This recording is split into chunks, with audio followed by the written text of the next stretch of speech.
What is up, my people, and welcome to episode 3 of the Equestrian Physio on Air. I'm your host, Katie. I'm a Canadian physiotherapist with a special interest in equestrians and equine rehab, and I thought today we would do something a little bit different. So the first couple episodes, if you've been following along, primarily I've just been kind of like riffing on different topics that have come to mind. I haven't really had a set formula or idea right now. Mostly I've just been kind of touching on things that are coming up or questions that I am getting from people, and I'm like, you know what? This would be useful to expand a little bit more on in longer form content.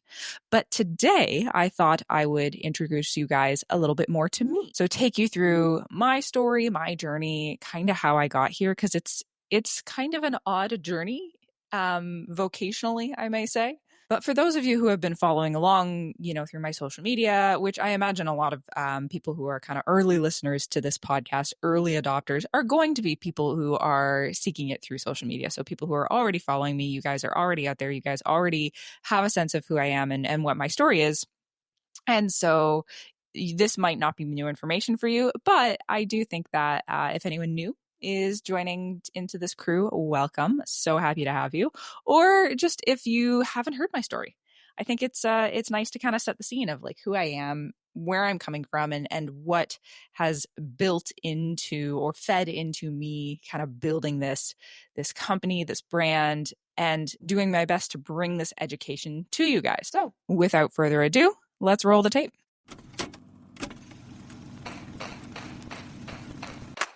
Hey, I'm Katie. I'm a physiotherapist, strength and conditioning coach, and lifelong rider dedicated to helping equestrians build strong, capable, resilient bodies, both in and out of the saddle. This podcast is here to empower riders of all levels with evidence-informed rehab, training, and education.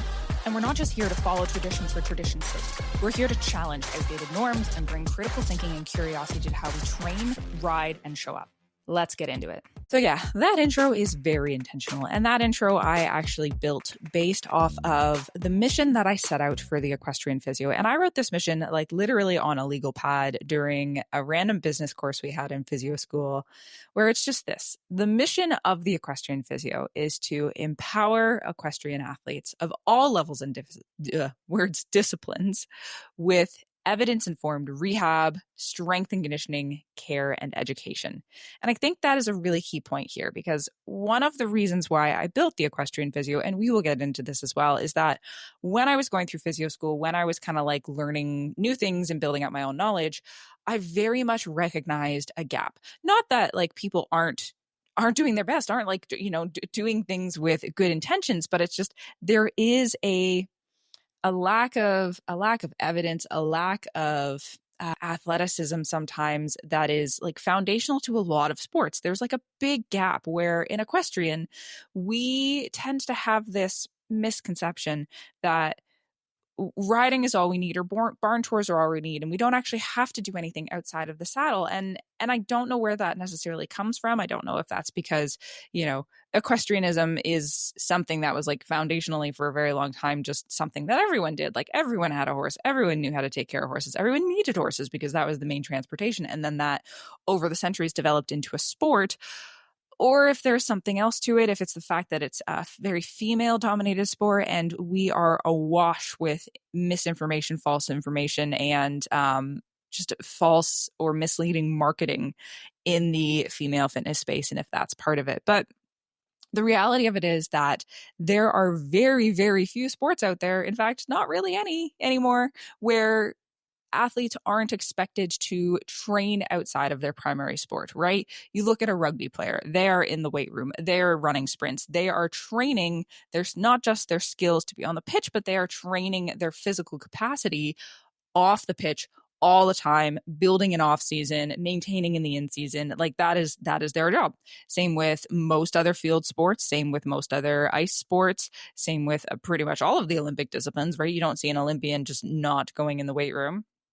Same with even sports that traditionally haven't had a lot of additional, training outside of the sport, like F1 and golf, where, we had athletes come on the scene 10, 20 years ago where they were starting to do this out of sport training. They were starting to kind of treat themselves more like athletes and show up that way.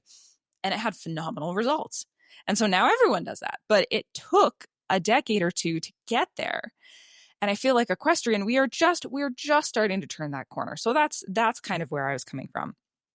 Anyway, that is an aside as to the mission. But if we're coming back to kind of like my story, where I started from, like I said, it's not the most direct vocational trajectory. Like when I was a kid, I did not even know what a physiotherapist is. Honestly, I didn't even really know what a physiotherapist was until I was 23 years old. And that is when I started to have an experience through my own rehab process. And I kind of learned what a physiotherapist does. And that started sparking the idea of, okay, I maybe want this to be my career and looking into that. But that's getting a little bit ahead of myself.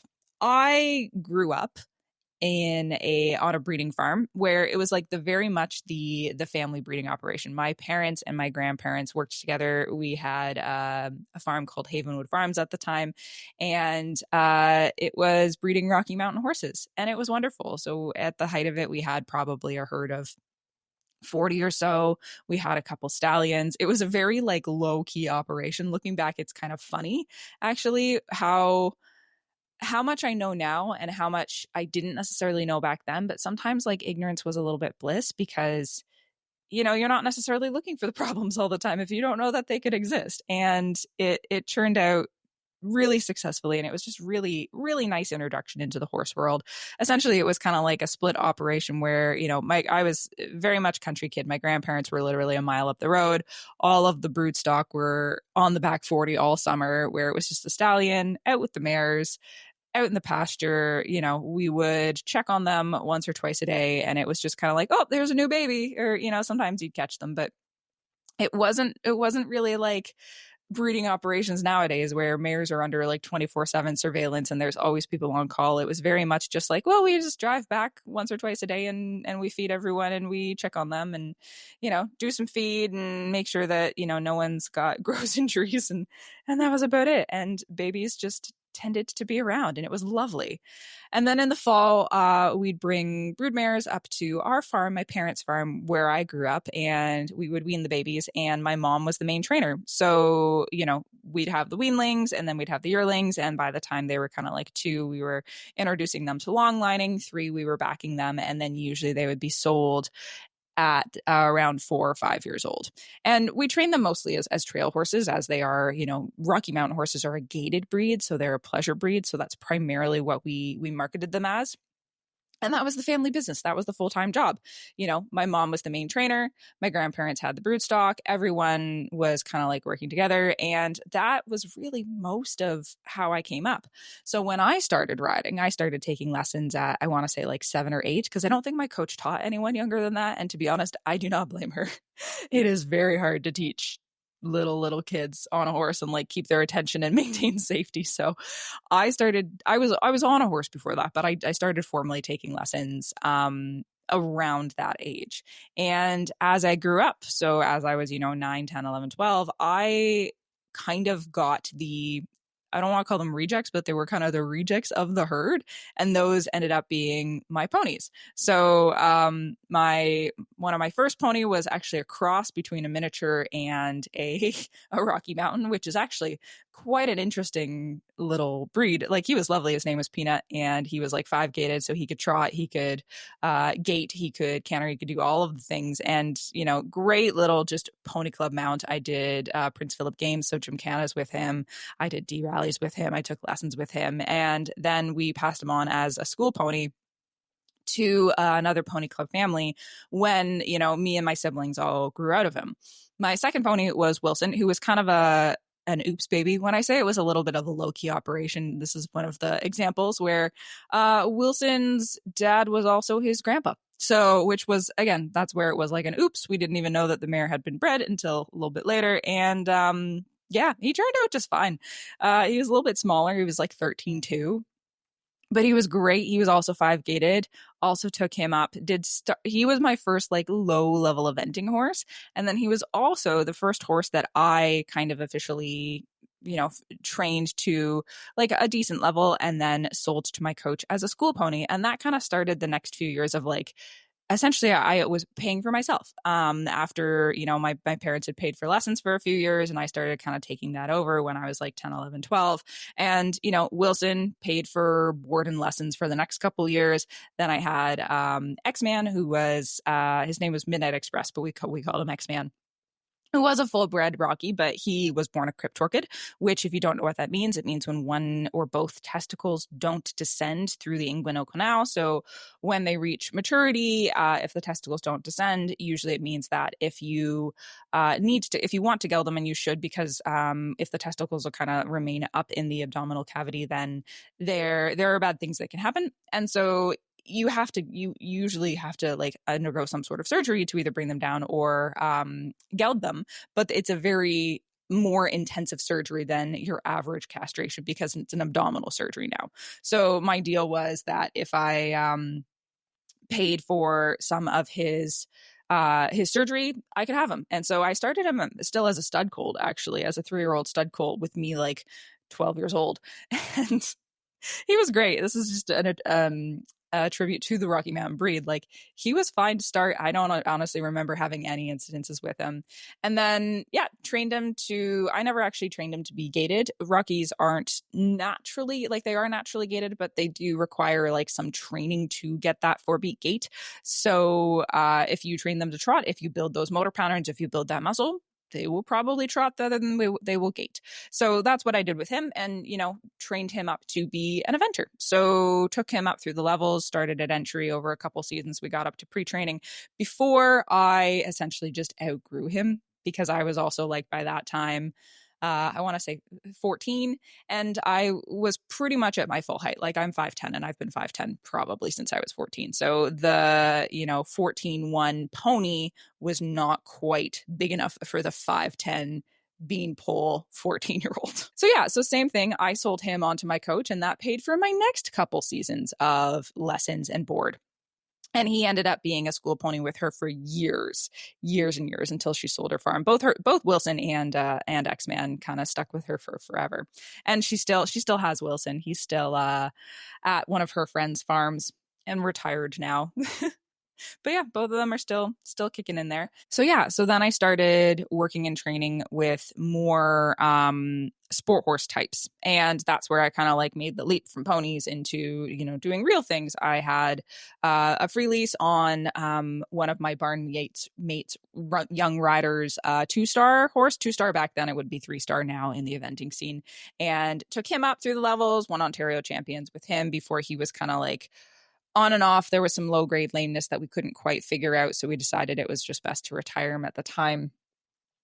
And then kind of just catch rode for the next few years. Like, I would just find whatever anyone was willing to give me to compete for a summer, and I would train it, and I would help them sell it. And back then I wasn't smart enough to ask for any kind of commission.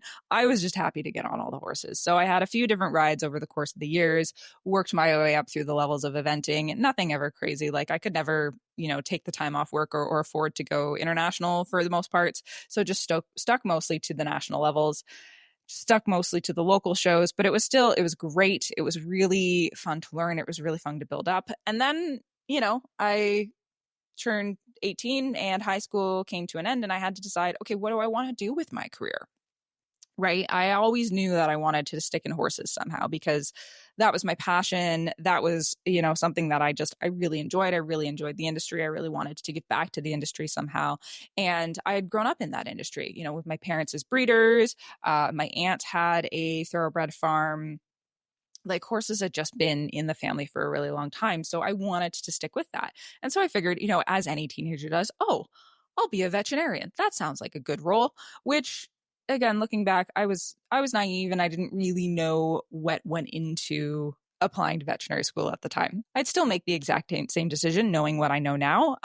But yeah, it ended up being a journey. So applied to the University of Guelph, got in their animal biology program and went through as an undergrad in animal biology, kind of like specializing in equine sciences. So taking all of the equine nutrition courses, the equine exercise physiology courses, like trying to get my foundation. And that was my undergrad. Did all the anatomy courses, applied to vet school. Kind of the way it works in Ontario or Canada is that you can only apply to the school in which you have provincial residency. So I could only apply to the veterinary school at the University of Guelph. There are other veterinary schools across Canada, but regionally you were kind of restricted to only apply to the school that's within your regional area. So applied to veterinary school with, good marks, but even back then, I think it's even gotten worse now. The academic bias was ridiculous. Like if you didn't have 90s and upwards, it was very hard to even get an interview because the way it worked back then, I know they've made updates to the admission process. I don't know how they've changed it since, but your top 200 people based on marks, which was kind of like your prerequisites as well as your overall semester averages, got interviews. And then the interviews themselves were scored. And then that score was combined with your marks to rank who would actually get into the 100 spots for the class. The first time I applied, I actually did get an interview, surprisingly, but that was also when the MCAT, so the medical college admissions test, was still part of their application process. So it acted a little bit as a buffer because even if you didn't have the most amazing marks in the world, which like I was high 80s, I wasn't bad, but it wasn't as competitive as a lot of other people, the MCAT could act as a buffer. So not as many people would apply because the MCAT was a bit of a deterrent. Plus, you could do really well on the MCAT and kind of boost your averages. The second year I applied, so obviously I got rejected that first year. Second year I applied, they took that MCAT away. So now it was just me and my undergrad marks. And yeah, it wasn't quite competitive enough. And it was very draining trying to maintain those marks and just not be able to get there. But still applied that second time, didn't get in, unfortunately. And, was then kind of trying to figure out, okay, like, what do I do? Do I keep applying? Do I do something else? At the time, and I don't know if this is still true or not, but at the time, you only had 4 applications in your lifetime. So again, like for veterinary school, we were regionally restricted in that we could only apply to the school in which we had provincial residency.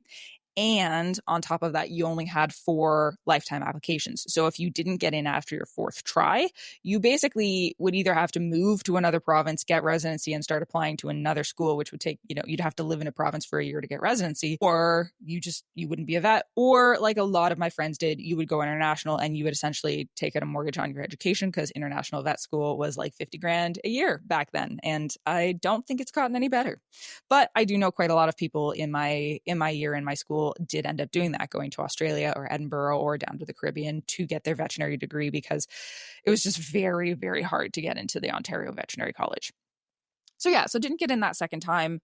That was towards the end of my 4th year. So at that point, I decided, okay, if I do really want to make this work, I need to find another way in. And that was when I decided to go and do a master's degree in equine biosciences, because there is sort of a second route into veterinary school where they hold spots for people with a graduate degree. So if you are applying with a master's degree or a PhD, it's a slightly different application process where they look more at like your academic profile, your research, and your marks, and kind of combine that a little bit more. It's a smaller pool of applicants. So it's an alternative. And so at that point, I decided to do my master's. I worked with the wonderful Wendy Pearson at the University of Guelph, working on an equine metabolism study where essentially we were looking at associating whether inflammatory biomarkers that could be found in joint fluid or in blood serum was associated with equine obesity, something that is, very well established in human literature. Like we tend to know that people who carry excess adipose tissue also do tend to have higher levels of circulating inflammatory biomarkers, but it wasn't really something that was established in the equine world. So we were kind of like working on that foundation research. Most master's projects for a lot of students, like none of us know what we're doing. We're all just learning as we go. So we don't get the top tier funding or the top tier projects. We do get the kind of basic entry level, like, okay, here's something simple that you can do and run some simple statistics and write it up. And that's your master's. And that was my project.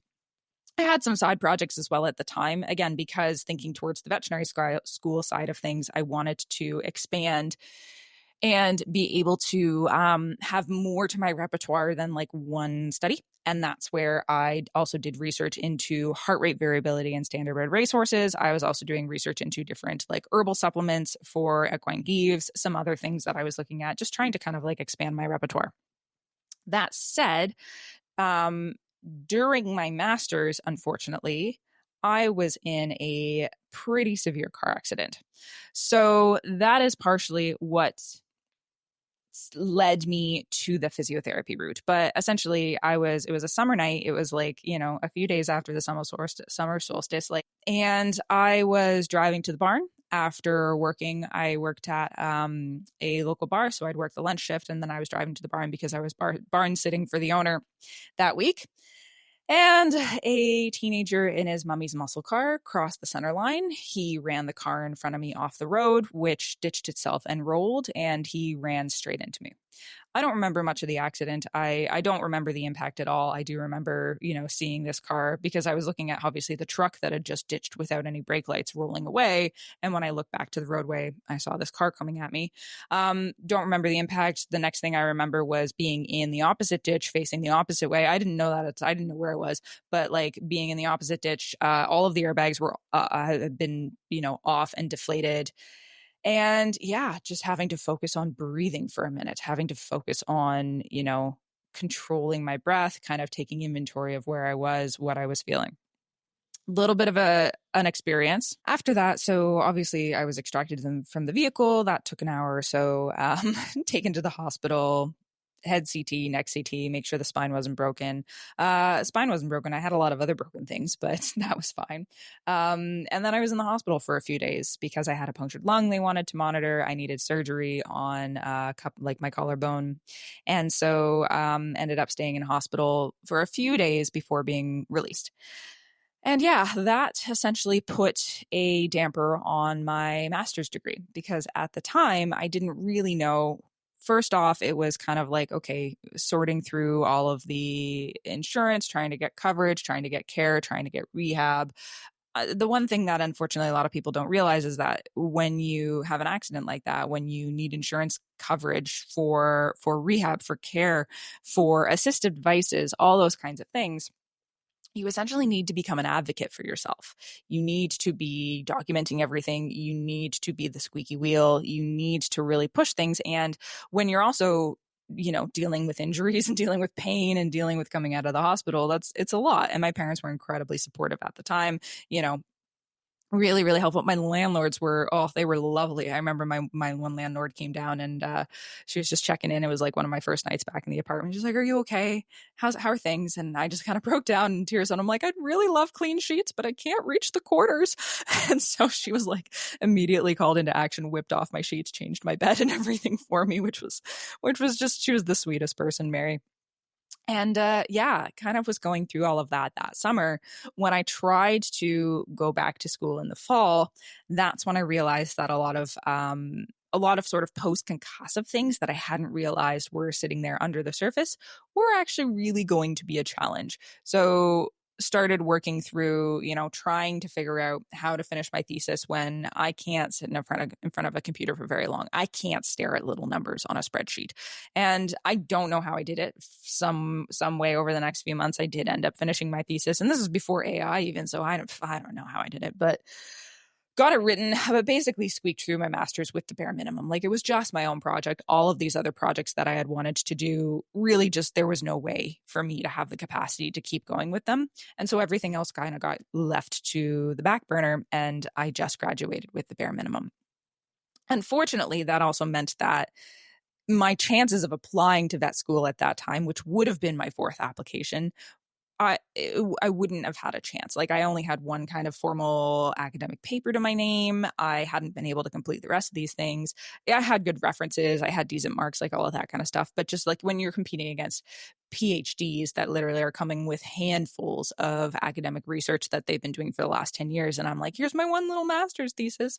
I just wouldn't have been competitive. So I kind of regrouped and decided to figure out what I wanted to do at the time. I was still going through my own rehab. I was still going through vision therapy and working with a neuropsychologist and like working on, managing my own chronic pain and my own nerve injuries and stuff like that and trying to essentially just figure out what to do. So that's when I started working as a veterinary assistant for a local company.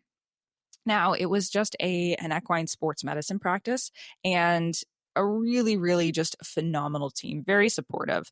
And I started working just again in an assistant role. So, like holding horses, carrying x ray equipment, holding x ray plates, setting up ultrasounds, clipping legs, scrubbing joints, your basic, driving around from appointments to appointments, like nothing clinical really, like in terms of I wasn't working autonomously, I wasn't making clinical decisions, I wasn't really using my education, but I was still in that space. And I think that I worked there for almost 3 years, and that very much gave me this opportunity to kind of like figure out where I wanted to go next. And it was great. Like my employers were so supportive of me at the time when it was, kind of like having these bigger picture discussions on like, okay, do I want to apply to vet school again? They were incredibly supportive of that. Do I want to look at alternative routes? And that is really where the idea of physiotherapy started. The idea of, okay, maybe this is an alternative career route.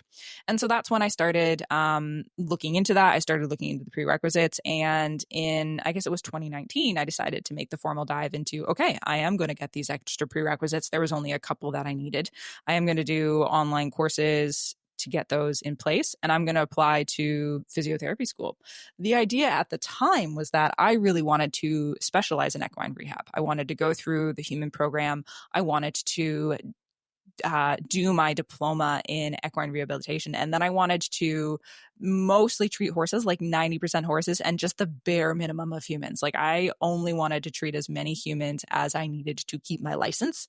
And that was it, or my registration. And so, yeah, I went through with that concept. I applied with that concept. Obviously, I managed to get in somehow. I got into both the universities that I applied to using my master's grades, because physio school is also incredibly competitive, but it was a more well-rounded application process. So there were like interview portions where you could kind of emphasize your humanness, I guess, a little bit and get graded on that, which was useful for me anyway, because again, my marks were good, but not I was no academic genius, let's say that. So yeah, so I got into the University of Toronto, started going through the program, and it was just incredibly eye-opening, kind of realizing what the standard was meant to be, what the standard was meant to be for athletes, for sports, learning all of these basic principles. And I will say, like physio school, it unfortunately does have some of its drawbacks in that their job is to teach you how to pass the licensing exam. That is the main thing. But beyond that, what they're really teaching you is how to be critical thinkers, how to apply, clinical reasoning and critical thinking to the way that you approach humans, to the way that you approach medicine, to the way that you approach rehab, and the way that you approach the world. And that is a skill that has been instrumental to me. So moving forward, I graduated from physiotherapy school with this really kind of, whole and understanding of like, okay, everything that I've learned, everything that I've experienced from the medicine side, the sports side, the rehab side, all of these things has just reinforced this idea that the equestrian industry has this massive hole. Like these are things that haven't been filled. And that is where, the idea for the equestrian physio was born. And I actually I graduated technically in November of 2022. And I started, the equestrian physio Instagram, as all millennials do. We start with an Instagram account in January of 2023. And when I started it, I didn't really have any big ideas of that this was going to grow into a business or that this was going to be anything major. I just wanted to start providing education. Like I wanted to cover some of these foundational principles, some of these basic strength and conditioning movements, these basic resistance training or rehab principles, so that, and framing them in a context that equestrians would resonate with, so that we could start disseminating this information into the industry. That was my goal. And it was just kind of a grind. Like the first year I made a commitment to post daily, and I did, all from January pretty much through, I don't think I made it the whole year, but I think I made it August, September. I was posting daily. And I was literally just putting out content. I was lucky. I had a couple posts that went semi-viral, and that gained me a lot of followers. And then I just kind of continued along with that. I was still trying to dabble into okay, do I want to offer particular services, equine services, or human services targeted to riders. And I was kind of doing that under the umbrella of the company that I was working for at the time, the company I still work for now. So I initially out of school got a job at Defy Sports Performance and Physiotherapy, which is a fantastic clinic here in Guelph, Ontario, and started, building up my caseload within them, which is just your general population, general musculoskeletal caseload. And I was doing little excursions, like little workshops, little things that were targeted to equestrian to bring more equestrians onto my caseload. Around sometime in the summer, I think we came to kind of a mutual decision between me and my employers at the time that it was best if I kind of like started pushing the brand and pushing the business idea a little bit on my own and not so much under this umbrella of Defy. And so that's when I dived in. Like I built a website, started, I registered a business. I started offering services under my own umbrella and really started this entrepreneurial journey. And that fall, I started getting my first clients in my one-to-one program, my rider rehab program. It wasn't called that at the time, or my rider performance program. It was just like a one-to-one program. And it didn't even have the structure that it does now. Like it's gone through so many iterations in just like the couple of years that I've been running it. But I started offering that. I started doing more coursework, more building up on my own, and started expanding the Instagram, expanding the social media following, expanding what I was putting out for you guys.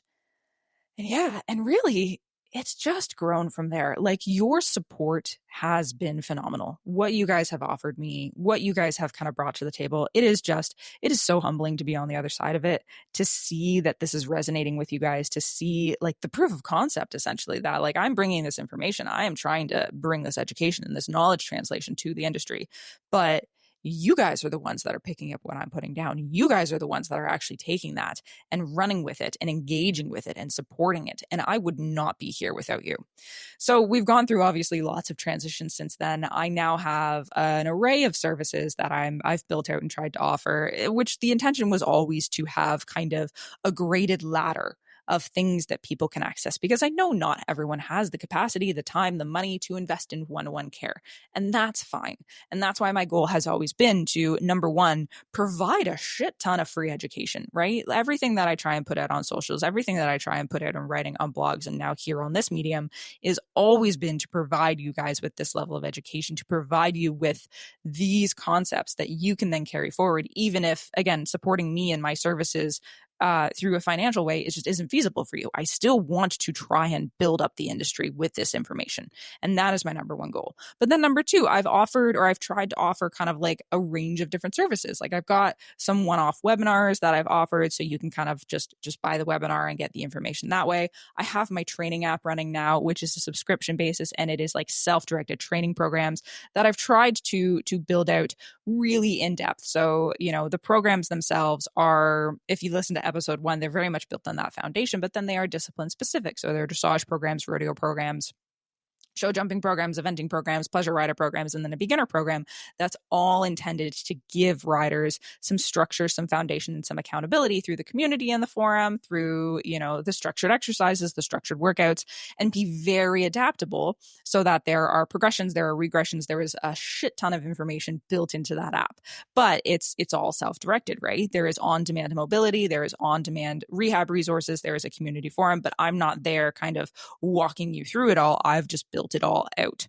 And then, the top tier kind of way to work with me is my one-to-one services. And that is where you are directly working with me one-to-one. We are doing direct like assessment, check-in, face-to-face. You are getting fully custom rehab or strength and conditioning programming and all of the support that you need. But again, that's why I've tried to offer it all the way up from, okay, there is like the top kind of like, access to me with the one-to-one program, all the way down to you can subscribe to my email lists and you can, follow me on social media and you can get that free content as well. So I hope that gives you guys a little bit of a sense of where I'm coming from, my story. I hope that that resonates with you guys. I would love the feedback. If you can like, comment, share, again, because this podcast is new and it's growing, I would really, really appreciate it if you could just leave some stars down there. 5 would be great if you were open to it. A comment if you have some time. And otherwise, I'll catch you on the next one.